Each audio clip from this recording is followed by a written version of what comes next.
Bueno, para la clase de hoy vamos a trabajar a partir de esta fotografía que me parece interesante por las tensiones y el movimiento que generan, ¿sí?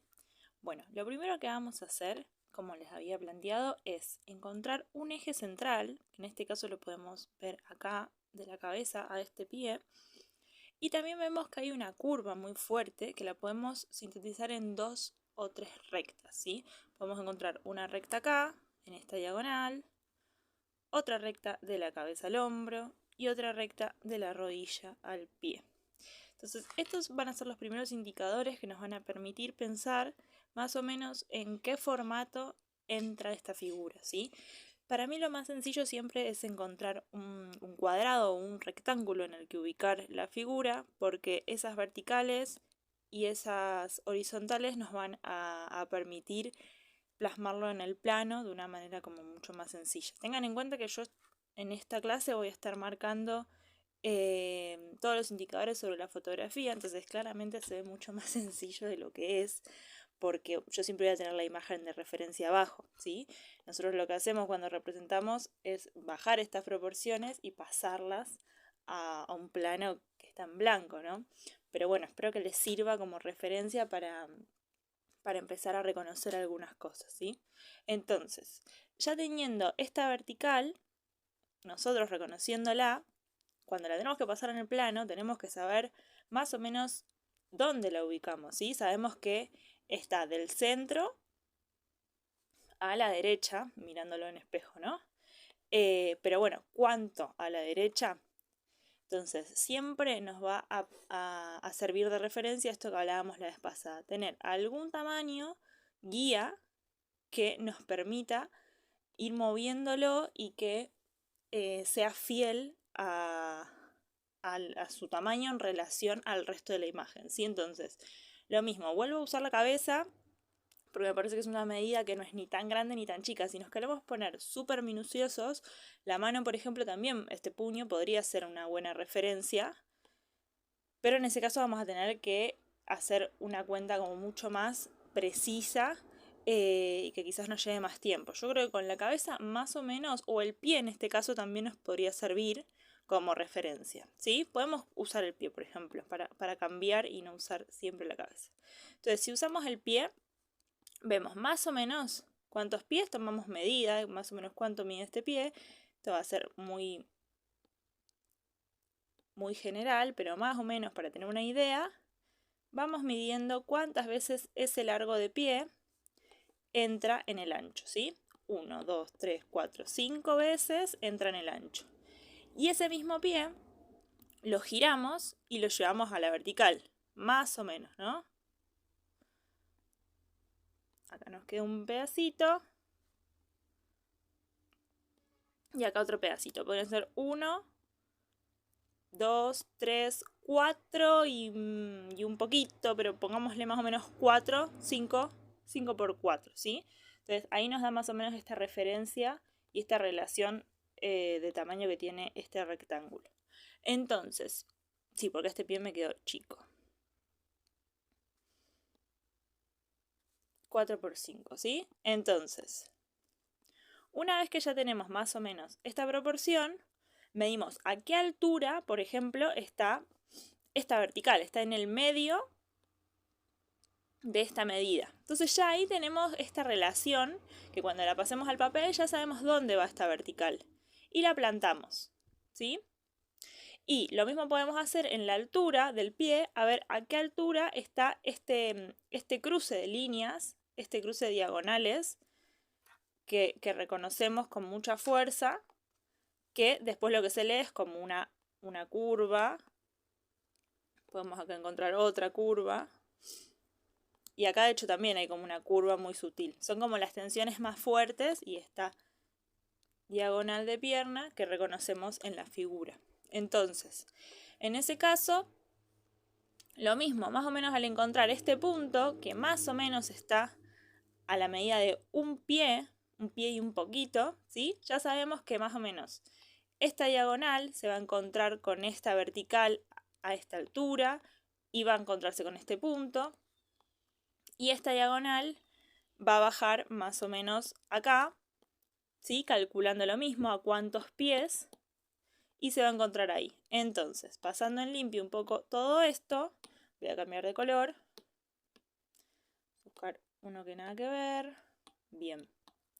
Entonces, pasando en limpio todo esto, nosotros ya con esta medida del pie, que más o menos tiene este largo, esta longitud, ya podemos ubicar dónde está esta vertical, a qué altura se encuentra esta diagonal y esta otra diagonal. Entonces, por eso les digo que siempre es importante poder ir marcando suavecito, porque hay líneas que quizás nos va a ir conveniendo ir borrando para no marearnos, otras nos van a servir hasta el final para tener de referencia. Por ejemplo, para mí el rectángulo siempre sirve, así no se nos abre la figura, porque quizás en el momento de representar el pie, en este caso el pie justo es la referencia, pero en otros casos, en el momento de representar algún elemento que está en el borde de la figura, se nos abre la forma, entonces siempre está bueno poder contener esa forma. Entonces ya ahí tenemos estas dos referencias. Y con esta misma idea del tamaño del pie como referencia, podemos ir encontrando otros tamaños comunes, ¿sí?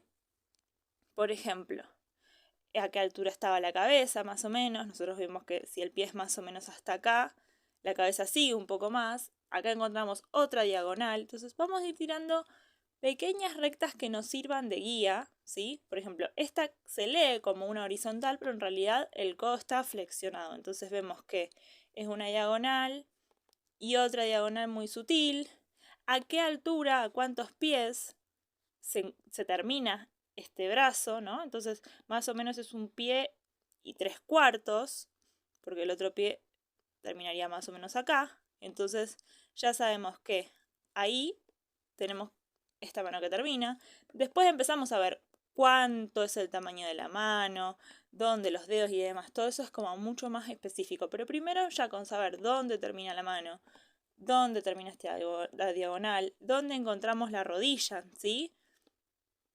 Más o menos en un pie y medio o un cuarto encontramos la rodilla. Entonces ahí encontramos otra diagonal que se encuentra con este pie. A qué altura teníamos este pie. ¿Sí? Entonces con estas rectas ya tenemos las referencias generales del cuerpo. Y después es empezar a afinar y ir encontrando pequeñas rectas. Siempre la recta va a ser más precisa que la curva, porque es más fácil de encontrar dos puntos entre la recta que después nos hicieron una curva. Nosotros podemos leer acá esta recta, podemos encontrar acá otra recta, que después cuando nos empecemos a afinar, vamos a cambiar de vuelta el color, afinar el dibujo, sí vamos a empezar a ver, bueno, a qué altura termina la remera, qué pasa con este fragmento de pierna, qué pasa con esta curva interna y esta contracurva, ¿no? Y ahí vamos a empezar a encontrar, siempre encontrando relaciones con la forma, ¿sí? Porque tanto la forma como el vacío nos van a poder indicar. Nosotros si tenemos esta diagonal y esta vertical, además de tener como referencia la forma de la persona, también tenemos este vacío de referencia, ¿sí? Entonces, eso nos va a servir también para cuando tengamos composiciones más complejas en las que no haya solo una figura, sino que haya varias figuras. Si nosotros acá tuviésemos otra persona, ¿no? De espalda, arrodillada, por ejemplo, acá con su pie y demás, todo este vacío nos serviría para poder reconocer las distancias. Si este vacío cambia, esta pierna está más alta o esta pierna está más adentro, ahí nos vamos a dar cuenta, capaz que no lo reconocemos en la forma de la figura, pero sí en la forma que genera el vacío. Voy a borrar esto último.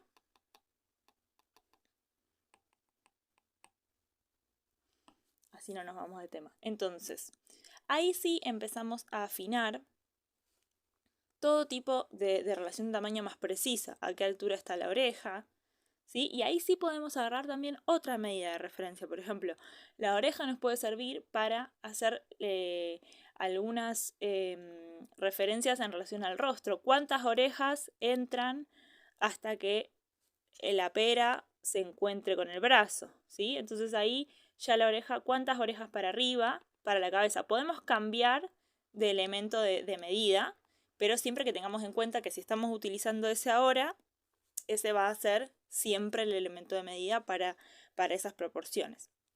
Entonces de a poco vamos a ir encontrando las diferentes relaciones de rectas para ir entrando con las curvas más sutiles a la forma. Entonces, tengan en cuenta esto que les decía, que yo estoy trabajando sobre la foto, entonces es mucho más fácil reconocer las distancias y demás porque estoy remarcando la imagen. Pero en su caso, de a poquito es ir encontrando las líneas, las direcciones que van a ir dándole la fuerza central de la imagen. Vamos a sacar ahora todas estas líneas. Ahí va. Para poder estructurar la forma y que la figura no les quede afuera, no les quede una parte más grande, otra más chica, ¿sí? Y después ir a acentuar todo el tipo de volúmenes que ya podemos trabajar de otra manera, ¿no? Una posibilidad es modular la línea, pero también podemos empezar a trabajar valores y eso lo vamos a ir viendo de a poquito.